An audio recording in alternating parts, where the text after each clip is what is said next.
अच्छा, ये स्लाइड सब लोगों को नजर आ रही है?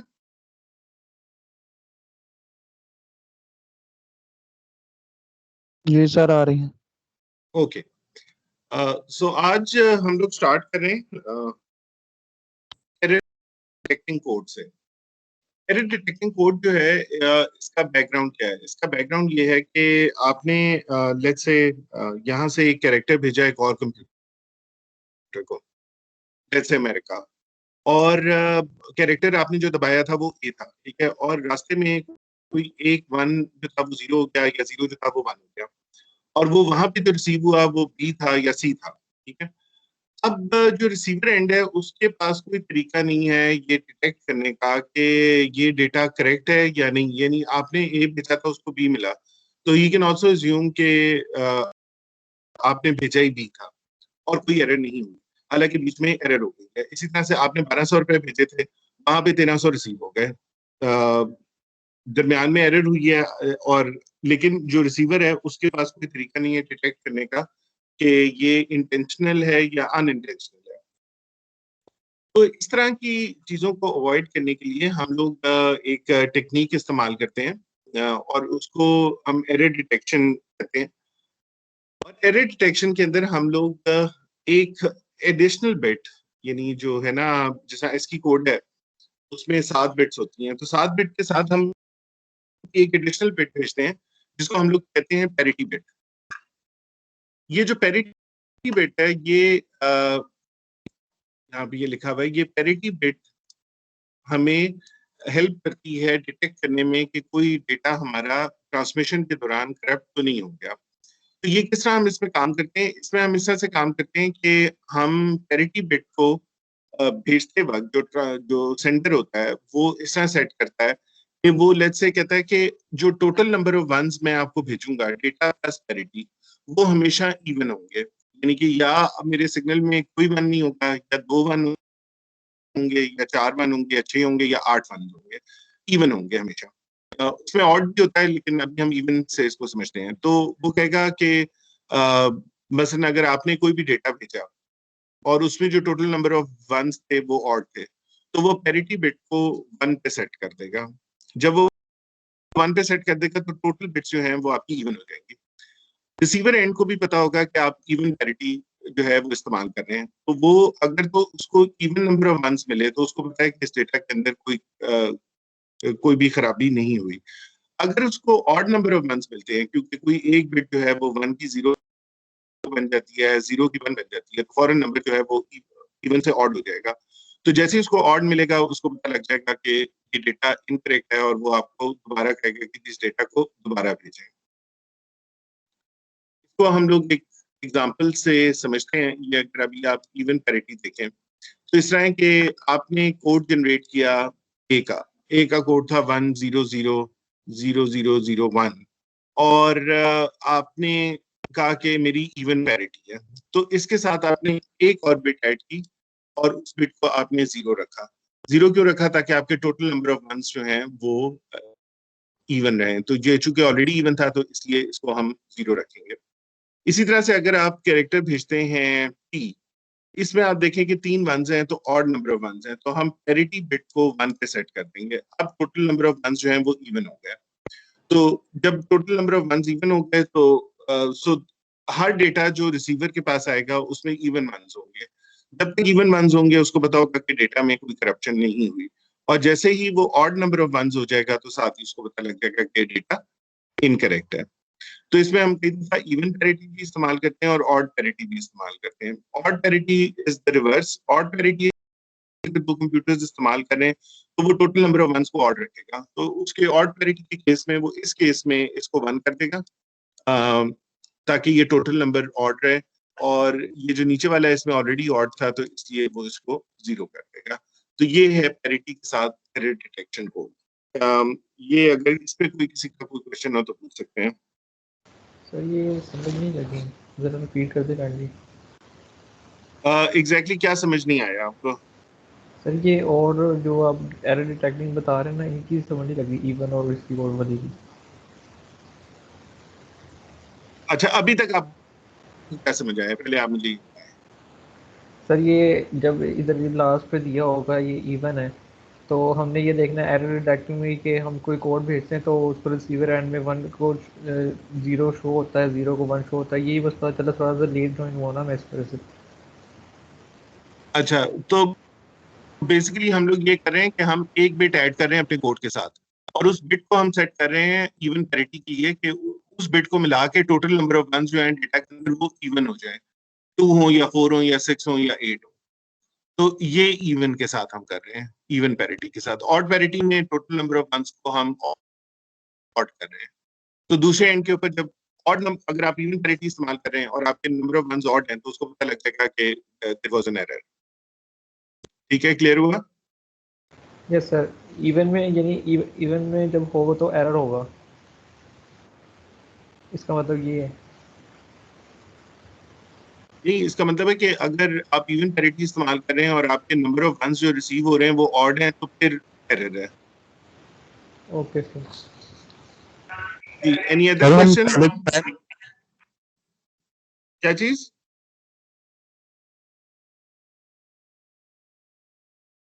आपकी आवाज नहीं आ रही जी, क्या क्वेश्चन है? सर हम पहले डिफाइन करेंगे कि इवन पैरिटी या ऑड पैरिटी। जी बिल्कुल बिल्कुल। कोई भी कम्युनिकेशन सिस्टम शुरू में ये सारी चीजें डिसाइड करता है कि इवन पैरिटी होगी या ऑड होगी। अगर आप डिसाइड नहीं करेंगे तो हो सकता है आप इधर से इवन भेजें और उधर वो समझ रहे ऑड है।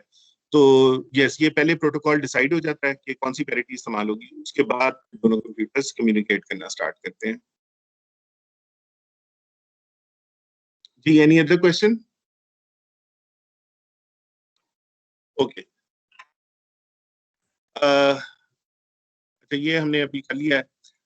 आगे इसमें 2-3 टॉपिक्स हैं, उसको हम कोई बहुत ज्यादा डिटेल में हमें देखने की अभी जरूरत नहीं है, इसको हम एंड पे जाके समझेंगे। 2-3 टर्म्स हैं जो इस्तेमाल होंगी, इसलिए वो आपको क्लियर होनी चाहिए। तो सबसे पहले ये है कि रजिस्टर क्या होता है।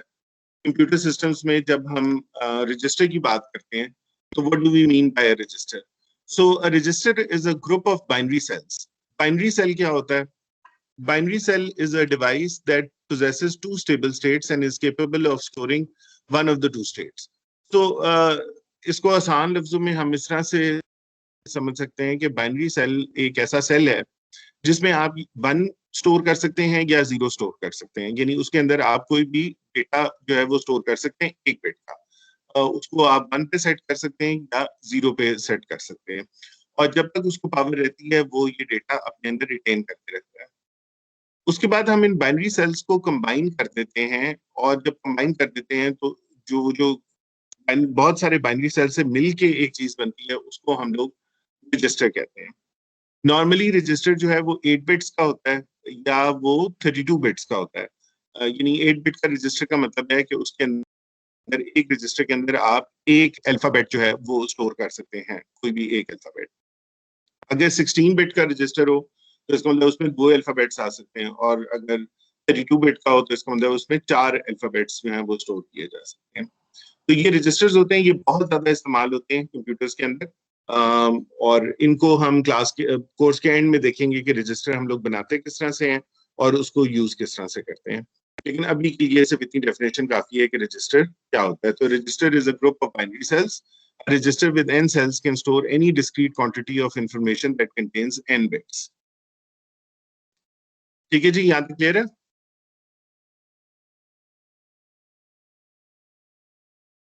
जी सर। ओके। जी सर।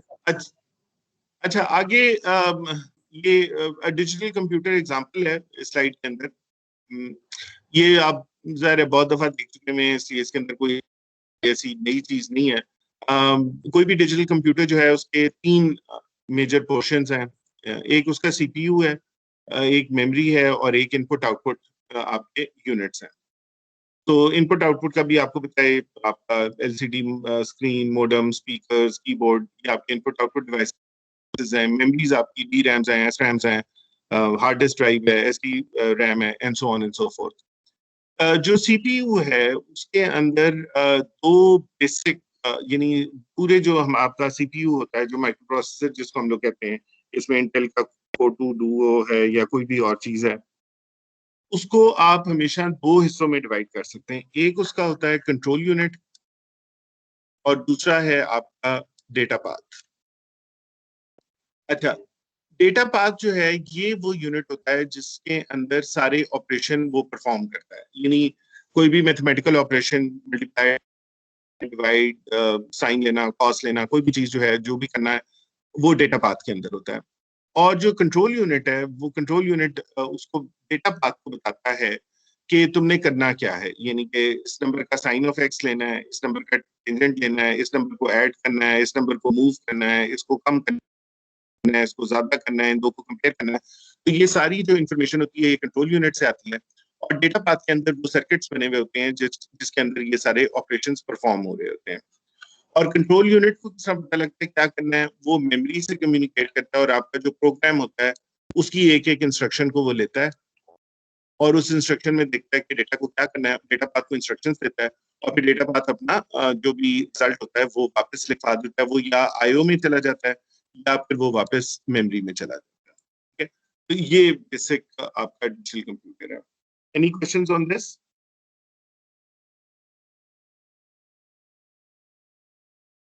No sir. ओके, तो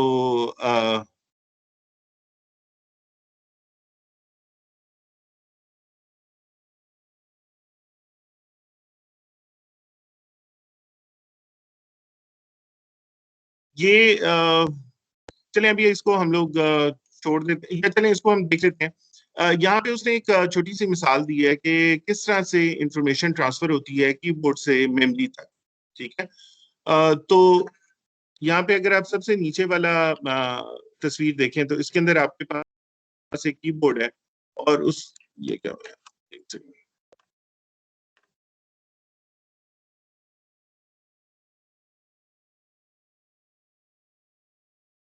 ये आपके पास एक कीबोर्ड है।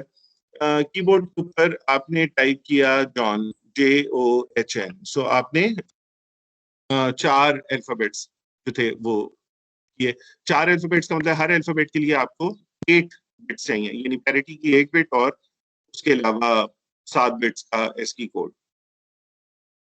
तो कीबोर्ड पे आपने ये कीज प्रेस की, कीबोर्ड के अंदर एक कंट्रोल यूनिट था और उस कंट्रोल यूनिट ने इसको, इन कीज के प्रेस करने को कन्वर्ट कर दिया इनटू बिट्स। ठीक है, और वो जो बिट्स हैं वो आपके प्रोसेसर के अंदर चली गई और उसके एक रजिस्टर के अंदर चली गई। तो इस रजिस्टर में, हर रजिस्टर के अंदर 8 सेल्स हैं। तो हर कैरेक्टर जो है मतलब J एक 8 सेल्स में हुआ, फिर O, फिर H और फिर N यहाँ पे सेव हुआ और फिर यहाँ से वो मेमोरी के अंदर चला गया और मेमोरी के अंदर इस फॉर्म में 1 zeros की फॉर्म में ये लिखा गया। और ये इस तरह से है कि ये J का कोड इसके यानी बाइनरी के अंदर, एस्की के अंदर ये J का कोड आ गया, फिर O का, फिर H का और फिर N का। तो मेमोरी के अंदर तो ये सिर्फ बाइनरी डेटा ही लिखा गया है। उसको बाद जब हम रीड करेंगे तो हमें पता लगेगा ये जॉन लिखा हुआ है इसमें। तो इस तरह से ये ट्रांसफर ऑफ इंफॉर्मेशन है।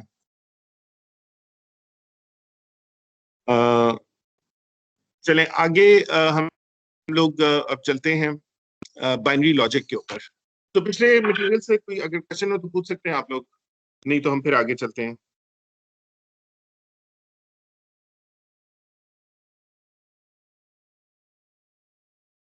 या हर एक को क्लियर है तो बताएं।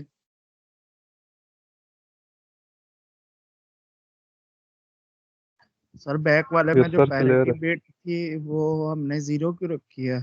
क्या चीज? बाकी जो वो 1 जो थे वो ऑड थे। किसमें? सर लास्ट यहाँ पे स्लाइड में जाए, लास्ट स्लाइड में जाए। ये नहीं सर आगे, सर वो जो 0 ये जिसमें ये वाला, जॉन जॉन सेंड किया था हमने। हाँ हाँ,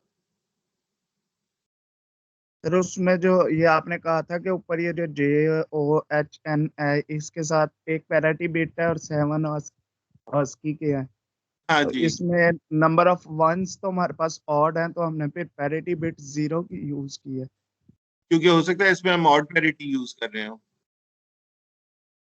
दोनों तरह की पैरिटी होती है, ऑड और इवन। इसमें हम ऑड नंबर ऑफ वंस रख रहे हैं। आप देखिए हर कैरेक्टर के जो नंबर ऑफ वंस हैं वो ऑड हैं। जी सर। ठीक है, इसमें हम जीरो ऑड के लिए यूज करेंगे और वन जो है वो इवन के लिए। नहीं, टोटल नंबर ऑफ वंस को ऑड बनाएंगे। Total number of ones zero से ऑड बनते हैं तो जीरो कर देंगे, total number of ones one करने से ऑड बनते हैं तो वन कर देंगे। Okay sir. जी, और एनी अदर क्वेश्चन?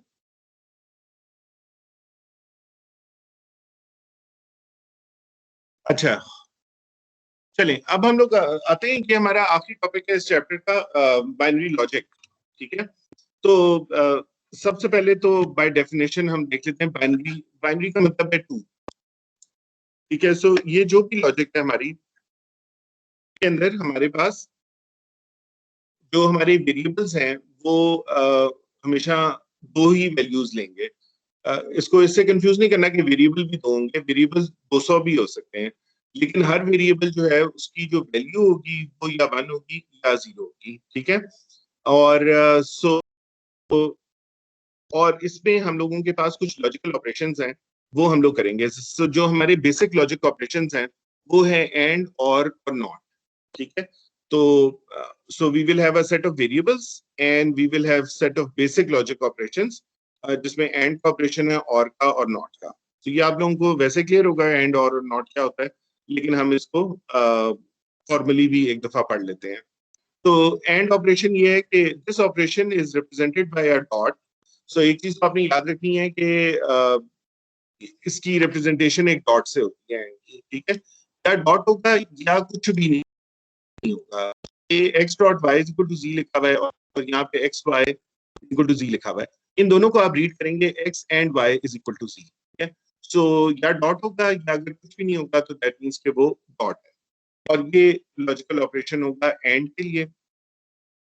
और एंड का मतलब ये है कि जी जो है, जो आपका वेरिएबल है, वो वन तब होगा कि या एक्स वन हो या वाई वन, एक्स और वाई दोनों वन हो तो वो वन हो जाएगा। अगर एक्स जीरो है या वाई जीरो है या दोनों जीरो हैं तो ये हमेशा जीरो ही रहेगा। ठीक है, so and is z is equal to 1 if only x is equal to 1 and y is equal to 1, otherwise z is equal to 0। उसके बाद अगला ऑपरेशन हमारे Yes. पास और का है। और का ऑपरेशन हम इंडिकेट करेंगे प्लस साइन से।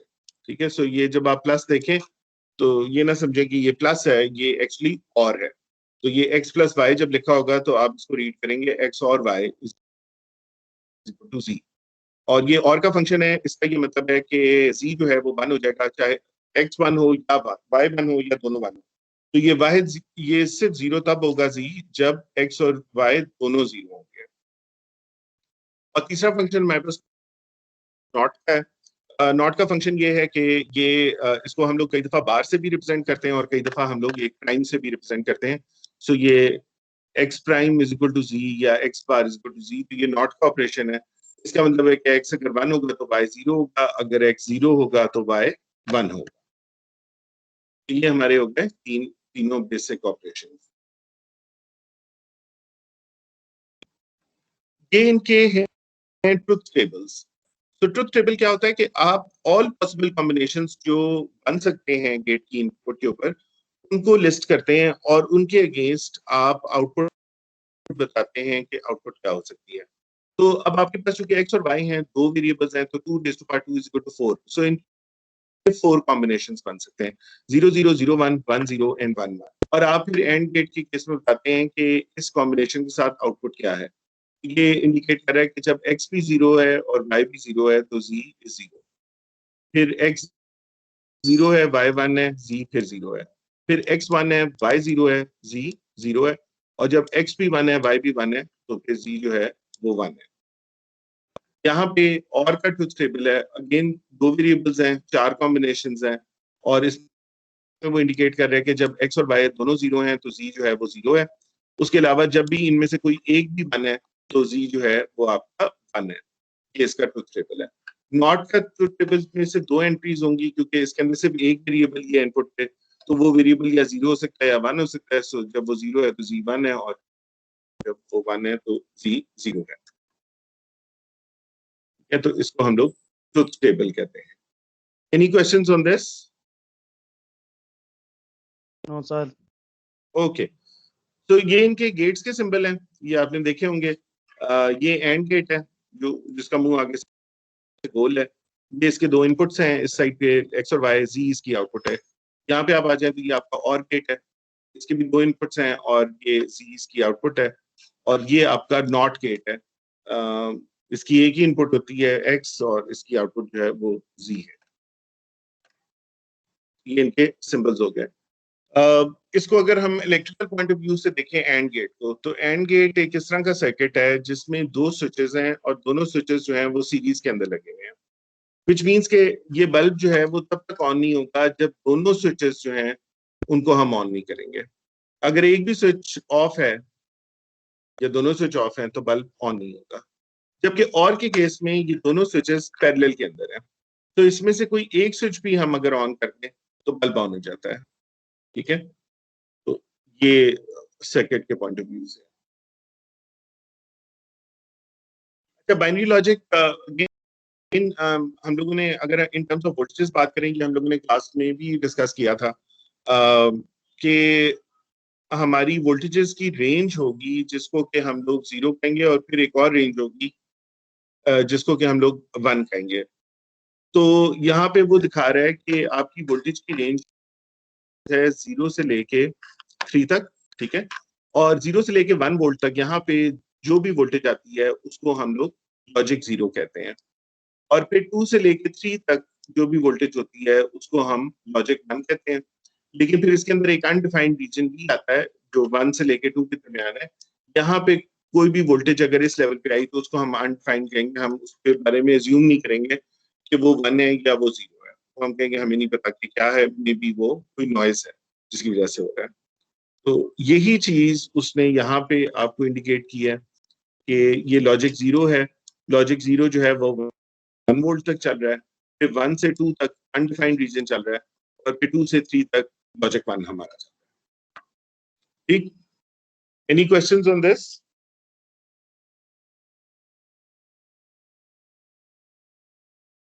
तो सर ओके, एक सवाल आप यहाँ पे ये पूछ सकते थे कि जी इसको हम खाली 0 क्यों नहीं रखते और 3 क्यों नहीं रखते, एक रेंज क्यों दी हुई है 0 के लिए 0 से 1 तक, और फिर 1 के लिए भी 2 से 3 तक की क्यों रेंज है, एक वैल्यू क्यों नहीं है? तो उसका आंसर ये है कि जब आप वोल्टेजेस में डील करते हैं तो वोल्टेज जो है वो नॉइज की वजह से ऊपर नीचे होती है। तो जरूरी नहीं कि आपको हर दफा 3 वोल्ट्स ही मिलेंगे गेट की इनपुट के ऊपर, कई दफा हो सकता है कि आपको 2.9 वोल्ट्स मिल रहे हैं, 2.8 वोल्ट्स मिल रहे हैं। तो अगर आप सारी चीज को अनडिफाइन कर देंगे तो फिर तो आपके लिए बड़ा मसला हो जाएगा। तो फिर आप ये कहते हैं कि अच्छा यार 2 तक जो भी वोल्टेज है इसको मैंने 1 ही लेना है, क्योंकि नॉइज की वजह से वो थोड़ी बहुत ही कम हुई है लेकिन वो एक्चुअली 1 ही है। इसी तरह से 0 के बजाय अगर 0.1 वोल्ट मिले तो आप अनडिफाइंड में जाने के बजाय आप कहेंगे 0.1 भी 0 ही है। तो जब तक 1 वोल्ट से ऊपर नहीं जाती आप उसको 0 ही कहते हैं, क्योंकि नॉइज की वजह से एग्जैक्ट आपको 0 या 3 नहीं मिलते, 3 से ऊपर नीचे भी मिल सकते हैं और 0 से भी ऊपर आपको वोल्टेज मिल सकती है। तो इसलिए हम लोगों ने एक रेंज रखी हुई है। अच्छा, उसके बाद ये सिंबल्स तो आपने देखी है। एक और चीज जो हम लोग इस्तेमाल करते हैं अपनी अंडरस्टैंडिंग के लिए और रिजल्ट्स को शो करने के लिए, वो ये नीचे है figure 1.4, figure 1.5 input output signals for gates. इसको हम लोग कहते हैं टाइमिंग डायग्राम। क्या कहते हैं? Timing diagram. ये आपको इंडिकेट कर रहा है, ये भी बेसिकली वही इंफॉर्मेशन इंडिकेट करती है जो कि आपका ट्रुथ टेबल करता है, लेकिन एक और फॉर्मेट में। सो इसको अगर हम लोग देखें तो ये वो वेरिएबल्स है x, ठीक है, x की वैल्यू यहाँ पे 0 है, फिर 1 है, फिर 1 है, फिर 0 है, फिर 0 है। तो ये उसने नीचे जो लाइन है ये 0 को इंडिकेट कर रही है, ऊपर वाली लाइन जो है वो 1 को इंडिकेट कर रही है, और फिर 0। इसी तरह से ये y है, तो ये 0 0, फिर ये 1 1 हो गया, और फिर ये 0 हो गया। नीचे इन दोनों का रिजल्ट इंडिकेट हो रहा है एंड के लिए यहाँ पे। तो आप ऊपर से लाइन ड्रॉ करेंगे और आप कहेंगे अच्छा ये दोनों 0 0 हैं तो आउटपुट क्या होनी चाहिए? 0 एंड के केस में। फिर ये 1 0 है तो आउटपुट 0। फिर ये दोनों 1 1 है, यहाँ पे 1 1, तो ये आउटपुट 1 हो गई, एंड गेट एकदम से ऊपर चला गया।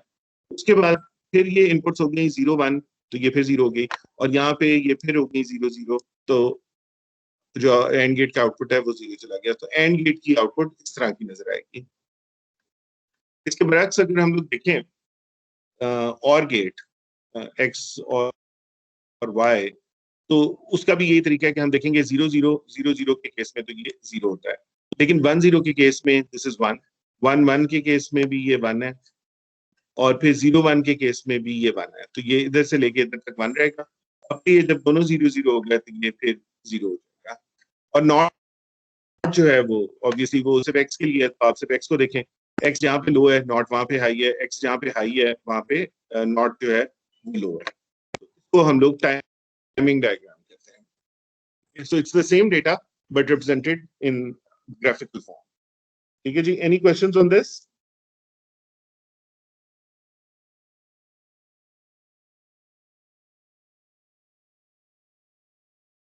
No sir. ओके, अच्छा एक चीज आप याद रखें कि जो आपके एंड और गेट्स है ना, अभी तक हमने उसके सिर्फ 2 इनपुट्स लिए हैं, ए और बी या एक्स और वाई। लेकिन एंड गेट्स के और गेट्स के मल्टीपल इनपुट्स भी हो सकते हैं, यानी 2 से ज्यादा भी हो सकते हैं। इस फिगर के अंदर आपको उसके 3 इनपुट्स दिखाए गए हैं एंड गेट के, और 4 इनपुट्स दिखाए गए हैं और गेट के। तो और इसमें कोई लिमिट नहीं होती, वैसे नॉर्मली 4 से ज्यादा गेट्स जो है नहीं बनाए जाते हैं इनपुट्स के, 4 ही मैक्सिमम होता है, या मैक्सिमम 5 होता है, लेकिन वैसे लॉजिकली आप इसके कोई नंबर ऑफ इनपुट्स भी रख सकते हैं। फिर इसका जब ट्रुथ टेबल बनेगा 3 इनपुट्स के साथ, तो उसमें 4 एंट्रीज नहीं होंगी बल्कि 2⁻³ का मतलब है 8। तो इसके ट्रुथ टेबल के अंदर 8 मुख्तलिफ कॉम्बिनेशंस बनेंगे। और इसी तरह से जो 4 इनपुट और गेट है, इसके ट्रुथ टेबल में 16 डिफरेंट इनपुट्स बनेंगी, 16 डिफरेंट इनपुट कॉम्बिनेशंस बनेंगे। लेकिन आइडिया वही है कि f is equal to ABC, that means के ये जो एंड गेट है ये 1 तभी होगा जब A B और C तीनों 1 होंगे। अगर 2 1 है और 1 0 है तो ये 0 ही करेगा। जबकि जो और गेट है उसके अंदर A B C और D में से कोई एक भी 1 हो गया तो आउटपुट जो है वो 1 हो जाएगी, चाहे सारे 1 हो चाहे एक भी 1 हो, आउटपुट विल बी 1। ठीक है जी, क्लियर है यहाँ तक? जी सर। अच्छा, तो ये हमारी चैप्टर 1 जो है वो एंड हो गया। अब मुझे जरा 1 मिनट दें, मैं नेक्स्ट जो है स्लाइड लोड कर लूं।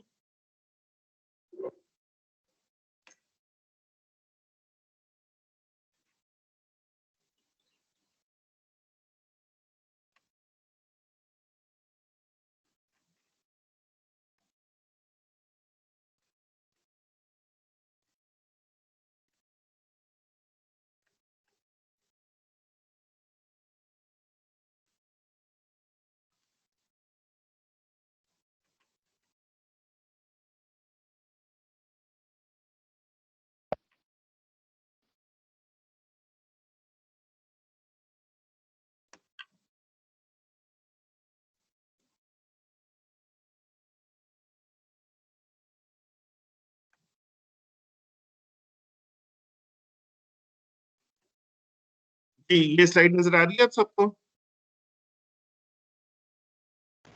अभी तो ब्लैंक आ रहा है, अब आइए। अभी हाँ, ब्लैंक तो वो है। अच्छा जी, आपने मैथ में अलजेब्रा पढ़ा है सारा का सारा, ठीक है? तो अलजेब्रा जो है वो जिस तरह से कि मैथ में आपने पढ़ा था, उसी तरह से ना एक और अलजेब्रा है जो अब हम पढ़ेंगे, जो कि बाइनरी लॉजिक का अलजेब्रा होगा। फायदा क्या होगा, इससे हम चीजों को सिंप्लीफाई कर सकेंगे, अपना जो जो सर्किट्स हैं वो सिंपल बना सकेंगे। ठीक है, तो वैसे कोई स्टूडेंट बता सकता है अलजेब्रा होता क्या है, मतलब ये क्या ब्रांच है, इसमें क्या चीजें होती हैं, व्हाट इज अलजेब्रा?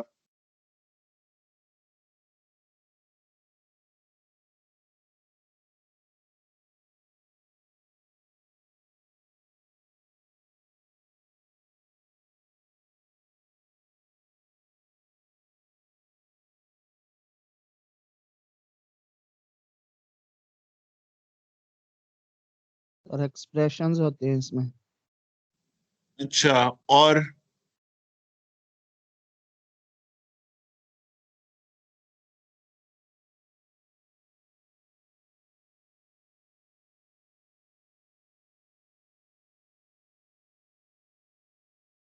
तो किसी स्टूडेंट को नहीं सर पता अननोन अलजेब्रा। वैल्यूज फाइंड करने के लिए जो इक्वेशंस यूज करते हैं हम वेरिएबल्स हो जिसमें, वो अलजेब्रिक इक्वेशंस हो सकती हैं, अलजेब्रा वो हो सकती ठीक है, अननोन वेरिएबल्स को, ठीक है। और कोई स्टूडेंट कुछ ऐड करना चाहेगा? सर एक्सप्रेशंस की वैल्यू फाइंड करने के लिए। एक्सप्रेशंस की वैल्यू फाइंड आउट करने के लिए। और एनीथिंग एल्स?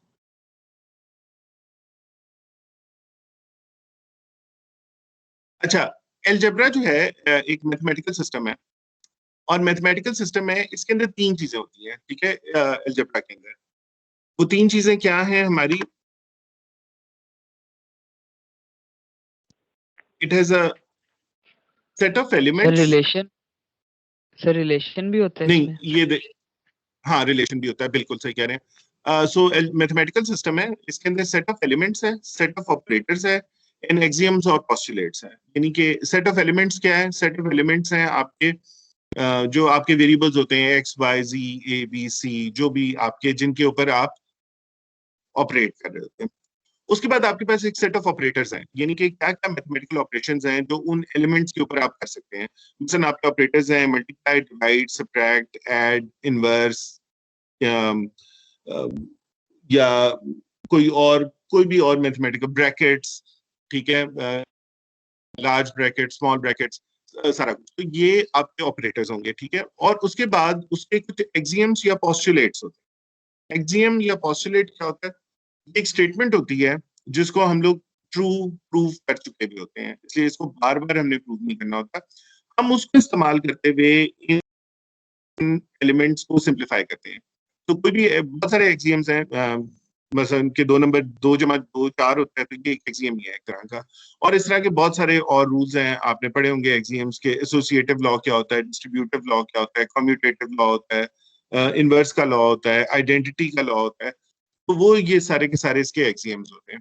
तो बिल्कुल हम लोग जो हैं जो बुलियन अलजेब्रा पढ़ेंगे उसके अंदर भी हम लोग उसके एलिमेंट्स को देखेंगे, उसके डिफरेंट ऑपरेटर्स को देखेंगे, और फिर उसके पोस्टुलेट्स देखेंगे कि क्या हैं जिनको हम इस्तेमाल करते हुए अपनी इक्वेशंस को सिंप्लीफाई कर सकते हैं, ठीक है।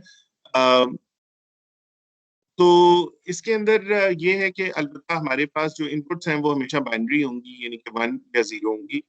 और आगे हम जरा चलते हैं।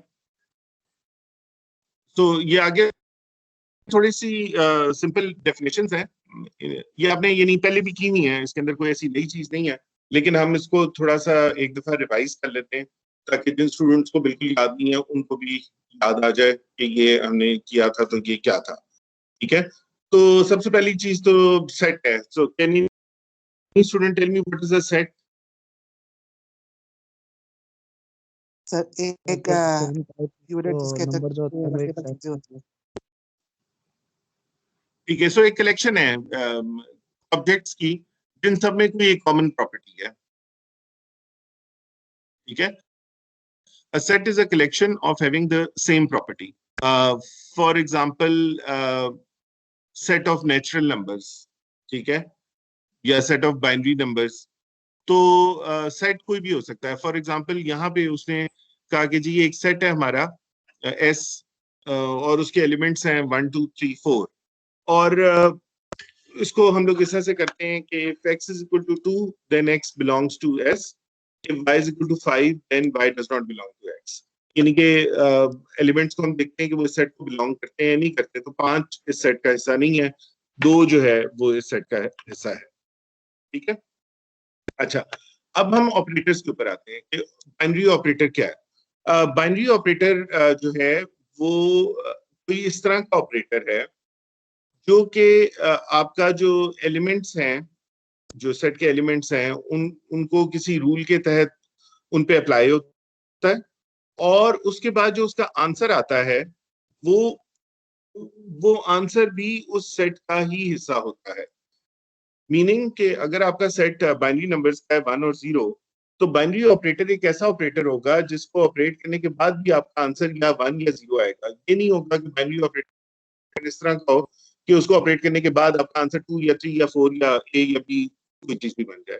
यानी बाइनरी ऑपरेटर्स हमारे वो ऑपरेटर्स होंगे जिनको ऑपरेट करने के बाद भी आंसर आपका सिर्फ 1 या 0 ही रहेगा। ठीक है, अगर आंसर इनके अलावा कोई आता है तो फिर हम कहेंगे ये इसका बाइनरी ऑपरेटर नहीं है। क्लियर है? एनी क्वेश्चन सो फार?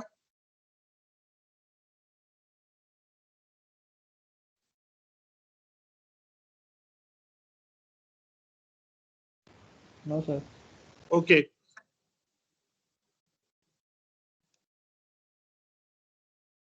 अच्छा, अब बिल्कुल वो जो पोस्टुलेट्स थे हमारे पास और वो थे, इसको एक तरह से हम लोग रिवाइज ही कर रहे हैं। तो पहला है closure. So does any student remember कि क्लोजर क्या होता है?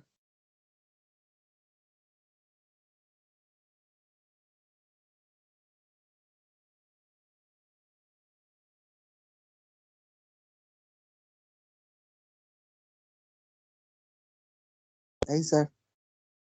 अच्छा, क्लोजर की प्रॉपर्टी ऑपरेटर की यही होती है जो मैंने आपको अभी बताई, कि उस ऑपरेटर को ऑपरेट करने के बाद भी जो आंसर आता है वो उस सेट का ही हिस्सा रहता है। मसलन हम ये कहते हैं कि अगर हमारे पास, अभी मैं बाइनरी की नहीं बात कर रहा, वैसे एक एग्जांपल दे रहा हूँ। एक सेट ऑफ नेचुरल नंबर्स है, so n is equal to 1 2 3 4 5, ठीक है, is closed with respect to the binary, यानी इसमें क्लोजर है with respect to the binary operator plus by the rule of arithmetic addition, since for any a b belongs to n there is a unique c that belongs to n such that a plus b is equal to c।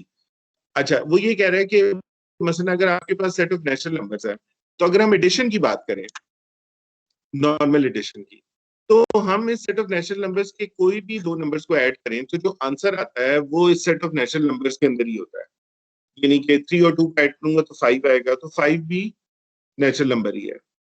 ठीक है, तो addition जो है उसकी, उसमें ये closure की property है, क्योंकि नेचुरल नंबर्स के सेट के हिसाब से, क्योंकि इसमें हम जो भी नंबर आएगा इन्फिनिटी तक ऐड करके वो होगा नेचुरल नंबर ही। अच्छा, लेकिन वो ये कहता है कि जो माइनस है, सब्ट्रैक्शन है, वो नहीं है, उसमें क्लोजर नहीं है नेचुरल नंबर्स में, क्योंकि अगर मैं 2 - 3 करूं तो आंसर -1 आता है। -1 इन जो सेट है ऑफ नेचुरल नंबर्स उसको बिलोंग नहीं करता।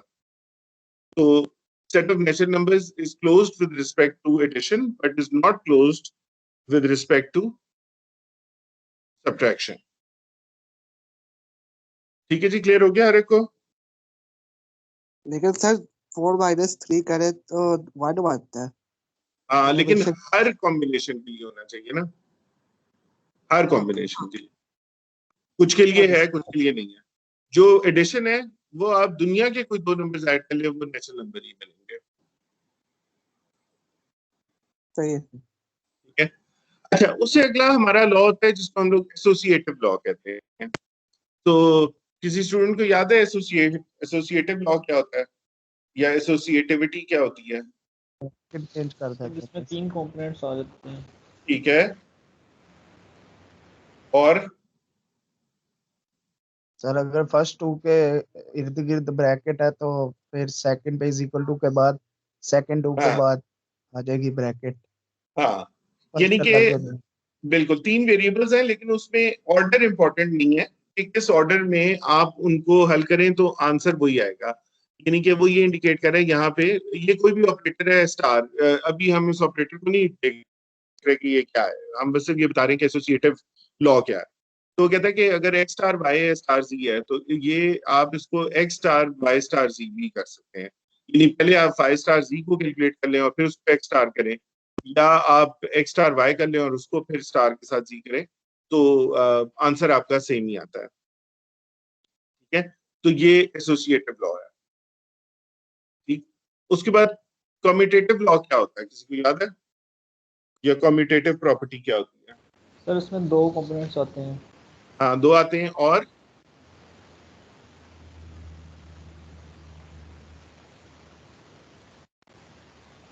सर इसमें ऑर्डर मैटर करता है।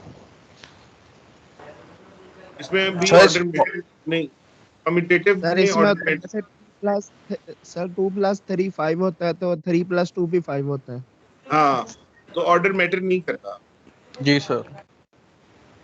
ठीक है, तो कम्यूटेटिव वहां पे हम अप्लाई करते हैं जहां पे ऑर्डर मैटर नहीं करता।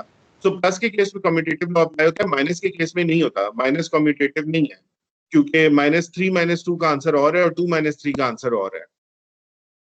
ठीक है, तो प्लस है कम्यूटेटिव, माइनस नहीं है। इसका मल्टीप्लिकेशन है, डिवीजन नहीं है। 2 divided by 3 and 3 divided by 2 मुख्तलिफ आंसर है, जबकि मल्टीप्लिकेशन में 3 मल्टीप्लाइड बाय 2 या 2 मल्टीप्लाइड बाय 3 सेम आंसर है। तो एडिशन और मल्टीप्लिकेशन कम्यूटेटिव होते हैं, लेकिन सब्ट्रैक्शन और डिवीजन जो है वो नहीं होता। अच्छा, अगला है आइडेंटिटी एलिमेंट। ये कोई बता सकता है आइडेंटिटी एलिमेंट क्या होता है? तो जिनका आंसर 1 है। हाँ, यानी कि जब उसको हम ऑपरेट करें किसी भी एलिमेंट पे तो नहीं सर नहीं मल्टीप्लिकेशन 1 नहीं आए। सर मल्टीप्लिकेशन में सर 0 वही होता है। है और एडिशन में 1 होता है। नहीं सर, एडिशन नहीं में 0 होता है और मल्टीप्लिकेशन में 1 होता है। जी, आइडेंटिटी का मतलब है कि वही एलिमेंट दोबारा आ जाए। 5 के साथ आप कुछ करें तो 5 ही आंसर है। तो आइडेंटिटी एलिमेंट, हाँ, जैसा से इन्होंने बताया कि मल्टीप्लिकेशन में 1 होता है, 5 multiplied by 1 is 1, 10 multiplied by 1 is 10। तो वही एलिमेंट दोबारा आ जाता है, जबकि एडिशन के केस में 0 है आपका एलिमेंट। ठीक है, यानी वही चीज वापस आ जाए। अच्छा, inverse, what is inverse? Sir वो एडिटिव इन्वर्स और मल्टीप्लिकेटिव इन्वर्स में नहीं है। अगर कोई भी नंबर हमारे पास, उसका अगर हम इन्वर्स ले लेंगे उसके ऐड के साथ, तो वो 0 आएगा। मल्टीप्लिकेटिव इन्वर्स में कोई भी उसका इन्वर्स लेंगे तो 1 आएगा आंसर। वो 1 आएगा, बिल्कुल। यानी कि वो जो ऊपर आइडेंटिटी एलिमेंट है वो आपके पास आ जाए उस नंबर को मल्टीप्लाई या प्लस या माइनस करने से, तो वो उसका हम इनवर्स कहेंगे। अच्छा, फिर अगला है हमारा डिस्ट्रीब्यूटिव लॉ। डिस्ट्रीब्यूटिव लॉ क्या है? तो डिस्ट्रीब्यूट हो सकते हैं ये कि जिस तरह हमें नंबर दिया होगा वो एक y और z के साथ है, तो फिर नेक्स्ट जो है वो x और y के साथ होगा और x के साथ डिस्ट्रीब्यूट होते हैं। बिल्कुल, बिल्कुल सही बात है।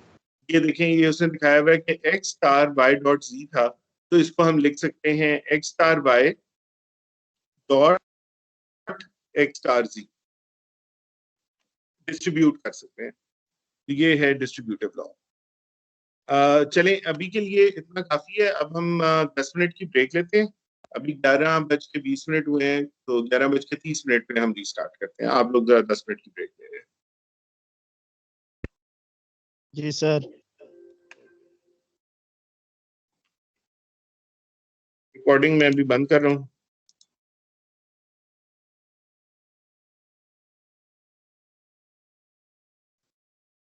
अटेंडेंस आपकी डाउनलोड कर लेते हैं।